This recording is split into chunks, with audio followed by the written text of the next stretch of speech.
بہت سے لوگ جاننا چاہتے ہیں کہ کیا اللہ ہم سے خوش ہے یا ہم ہدایت پر ہیں، ہمیں بتائیں، کوئی سائنس بتائیں کہ ہم ہدایت پر ہیں. تو انشاءاللہ میں 6 سائنس آپ سے ڈسکس کرتا ہوں. سب سے پہلا سائن یہ ہے ہدایت پر ہونے کا کہ آپ اللہ کی طرف سے ہدایت پہ ہیں، کہ آپ ہدایت کی دعا کر رہے ہیں. یہ پہلا سائن ہے کہ اللہ آپ سے پلیزڈ ہے اور آپ ہدایت پر ہیں. کیونکہ جو انسان دعا ہی نہیں کر رہا، وہ دوسروں کو کہتا ہے میرے لیے ہدایت کی دعا کرو، میرے لیے ہدایت کی دعا کرو، لیکن خود اس نے کبھی نہیں کی، خود اس نے کبھی ہاتھ نہیں اٹھائے. تو آپ کا کیا خیال ہے اسے ہدایت آ جائے گی؟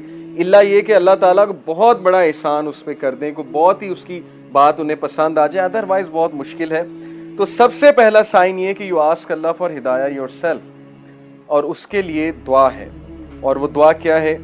ربنا لا تزغ قلوبنا بعد اذ ہدیتنا وہب لنا من لدنک رحمہ انک انت الوہاب.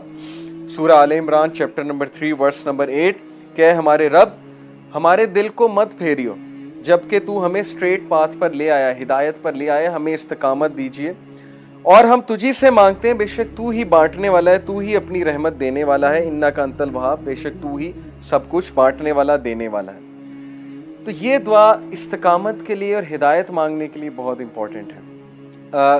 جب بھی آپ دعا کی قبولیت کے اوقات ہیں نا، جیسے رین آفٹر رین، یا سفر کے دوران، یا اذان اور اقامت کے دوران، تو اس دوران اس دعا کو ضرور اپنی لسٹ میں شامل کر لیں. بہت جامع دعا ہے کہ اللہ مجھے کبھی بھی میرے دل کو پھیریو نہ، کیونکہ مقلب القلوب اللہ ہے. اللہ کی 2 انگلیوں کے درمیان انسانوں کے دل ہیں، اور اللہ چاہے تو دلوں کو پھیر دے.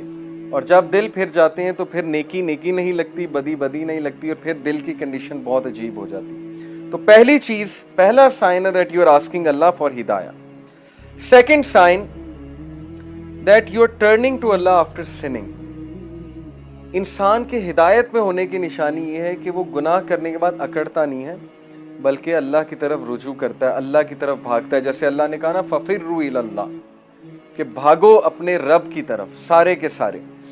وہ آیت میں آپ کو سناتا ہوں، سورہ آل عمران کی ورس 135. وَالَّذِينَ إِذَا فَعَلُوا فَاحِشَةً أَوْ ظَلَمُوا أَنفُسَهُمْ ذَكَرُوا اللَّهَ وَالَّذِينَ إِذَا فَعَلُوا فَاحِشَةً when they commit an evil. جب یہ کوئی فحش کام کر بیٹھتے ہیں، کوئی گناہ کر بیٹھتے ہیں، اس سے ثابت ہوا کہ نیک لوگ سے بھی گناہ ہو جاتا ہے، ہر کوئی پھسل جاتا ہے.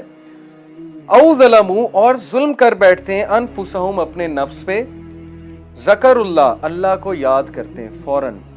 اللہ کو یاد کرنے سے مراد یہ ہائے اللہ، یا او اللہ، یا کچھ بھی، مطلب ایک دم منہ سے نکل جاتا ہے نا، اللہ کے لیے آہ نکل جاتی ہے.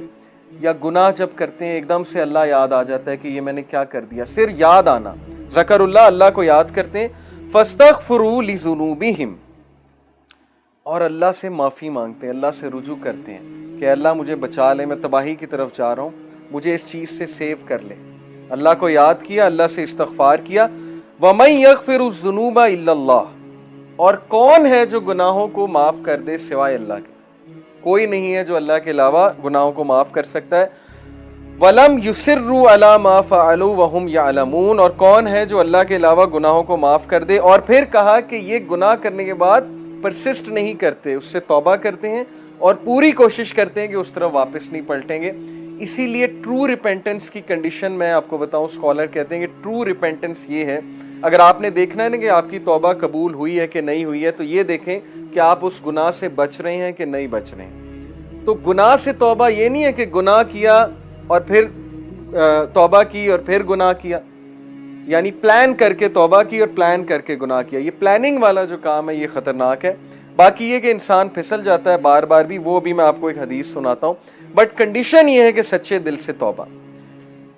ان ابن عباس رضی اللہ تعالیٰ عنہ عن النبی صلی اللہ علیہ وسلم قال ما من عبد مؤمن الا وله ذنب يعتاده الفینة بعد الفینة او ذنب هو مقیم.